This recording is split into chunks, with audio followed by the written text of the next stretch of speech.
Kali ini gue akan menceritakan kembali kelanjutan dari film The Rain, episode kedua. Jika kalian belum menonton episode 1 dari film The Rain, linknya ada di deskripsi.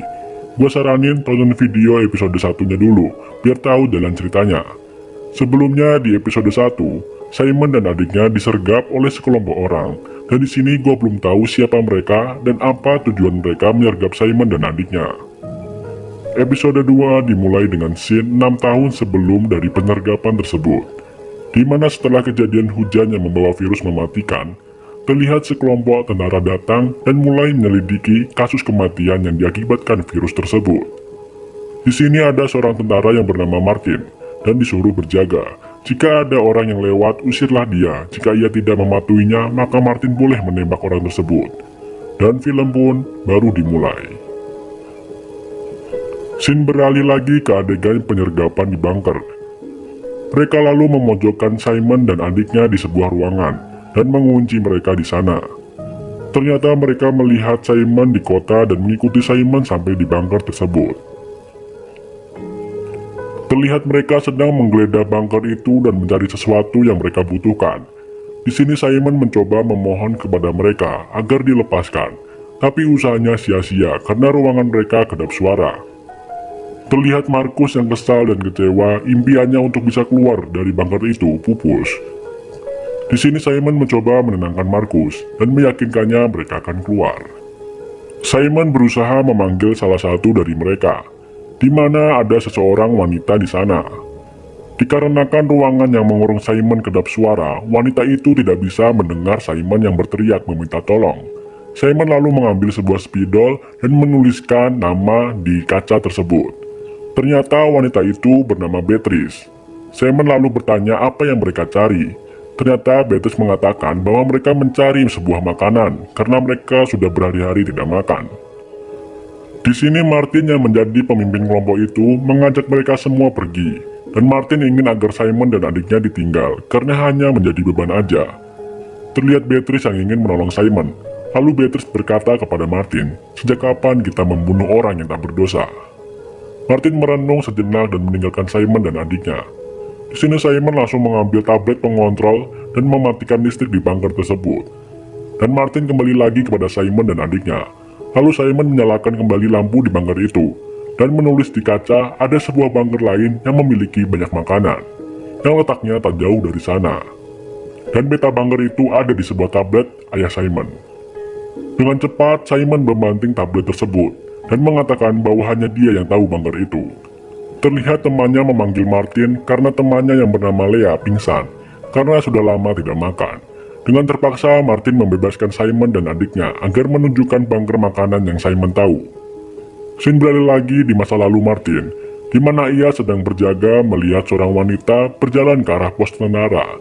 Ia berusaha memperingatkannya untuk pergi menjauh, akan tetapi wanita itu tetap saja berjalan ke arah pos tentara. Saat Martin ingin menembaknya, ia melihat wanita itu menggendong bayi, dan karena hal itu ia tidak jadi menembaknya. Martin pun bimbang karena kecerobohannya. Scene kembali lagi kepada mereka semua yang bergegas menuju bunker yang lain, dengan Simon yang menunjukkan arahnya. Markus terkagum akhirnya bisa melihat matahari yang sudah sekian lama ia tidak bisa melihatnya. Terlihat Beatrice yang mengajak Markus mengobrol, dan terlihat Markus yang mulai menyukai Beatrice. Tapi di sini mereka masih belum saling mempercayai satu sama lain. Simon dan adiknya takut Martin dan temannya akan membunuh mereka setelah menemukan makanan di bunker. Di lain sisi Martin dan kelompoknya takut apabila Simon berbohong dan mereka tak berhasil menemukan makanan. Di sini Martin berkata kepada Simon, tanggung jawab Simon menemukan makanan, dan jika Simon dan adiknya membahayakan maka Martin akan membunuh mereka. Dengan tegas Simon berkata tanggung jawabnya hanya kepada Markus. Scene beralih pada masa lalu Martin, di mana ia dihubungi salah satu temannya yang ada di pos tentara dan mengatakan ada hal buruk yang terjadi. Martin lalu menghampiri pos tentara dan terlihat semua orang sudah mati dan masih tersisa satu temannya yang selamat. Ternyata mereka semua sudah terpapar virus oleh wanita yang Martin biarkan lewat tadi.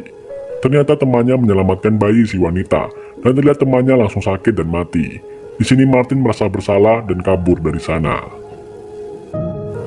Adegan kembali lagi ke mereka yang berusaha mencari bunker, di mana tiba-tiba ada sekelompok penjahat yang datang. dan mereka bergegas menutupi tubuh dengan sebuah selimut anti hawa panas tubuh. Para penjahat itu menggunakan drone untuk melacak orang yang masih hidup dari hawa panas tubuh mereka. Tiba-tiba, seorang wanita berlari ketakutan dan para penjahat itu mengejarnya. Di sini Simon ingin menolong wanita itu, tapi Martin enggan karena hal itu dapat membahayakan keselamatan mereka semua. Tapi Bertis membantu Simon untuk menolong wanita itu. Akhirnya Martin pun ikut juga membantunya. Saat wanita itu melompati aliran air, ia malah terjatuh. Dan di sana terlihat Martin menembaki penjahat itu. Dan ia melihat bahwa wanita itu sudah terkena air dan terkontaminasi virus yang ada di sana. Martin lalu menembaknya. Di sini Simon kesal dengan Martin yang seenaknya membunuh orang. Martin menjelaskan bahwa ia telah terinfeksi karena menyentuh air, dan ia akan mati seketika. Mereka pun akhirnya melanjutkan perjalanan.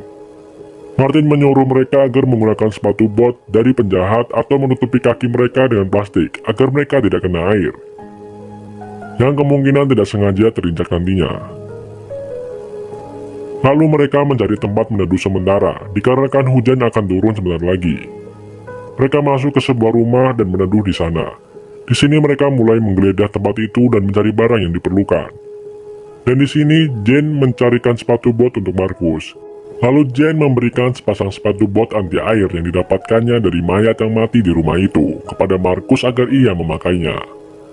Pada malamnya saat semuanya terlelap dalam tidur, Markus mendengar suara Beatrice yang mengajak Martin ke suatu tempat. Markus pun mengikuti mereka, dan ia melihat ternyata Beatrice mantap-mantapan sama Martin. Dan di sini Markus hanya bisa diam dan menahan rasa cemburunya. Keesokannya terlihat Markus yang galau. Di sini Beatrice menanyakan kenapa Markus muram sekali. Markus tidak menjawabnya dan terus berjalan. Saat mereka melewati pinggiran danau, tak sengaja Markus menginjak genangan air, dan Martin langsung menodongkan senapan ke arahnya. Simon menghentikan hal itu, lalu menyuruh Beatrice memeriksanya apakah kaki Markus basah atau tidak. Ternyata kaki Markus tidak basah, dan Martin mengurungkan niatnya untuk menembak Markus. Alhamdulillah akhirnya mereka sampai di bunker yang mereka tuju. Dan benar saja di sana banyak sekali makanan yang mereka inginkan.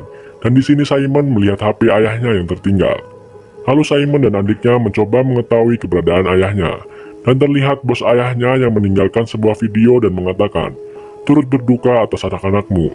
Padahal di sini Simon dan Markus masih hidup. Dan bos itu mengatakan kepada ayah Simon untuk jangan berhenti dan melanjutkan penelitiannya. Dan bos itu berada di kantor pusat Swedia dan menyuruh ayahnya Simon mendatanginya segera dan membereskan semua kekacauan yang terjadi, dan hanya ayah Simon yang bisa melakukannya. Dan di sini mereka ingin pergi menemui ayahnya yang kemungkinan berada di Swedia, dan film pun bersambung.